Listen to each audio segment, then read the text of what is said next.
Jenazah putra sulung Ridwan Kamil, Emeril Khan Mumtaz, atau Eril sempat disemayamkan di Gedung Pakuan, Bandung, pada Minggu, tanggal 12 Juni tahun 2022.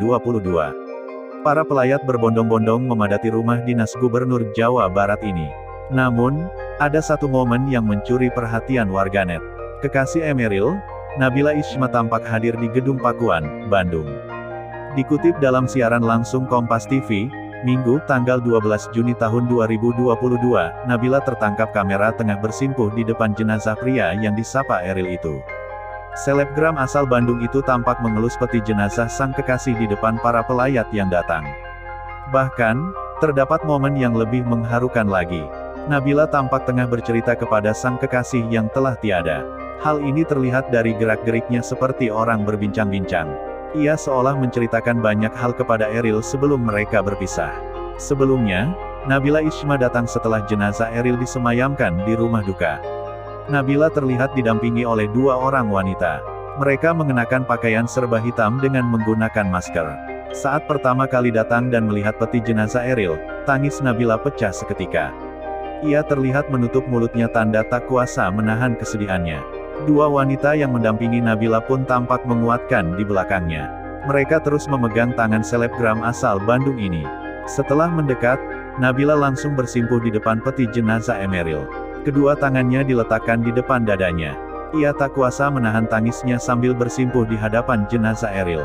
Dua wanita yang mendampingi Nabila pun tampak menguatkan sang selebgram.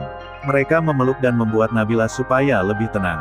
Setelah lebih tenang, Nabila dituntun untuk kembali berdiri.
Terima kasih sudah nonton, jangan lupa like, subscribe, dan share ya!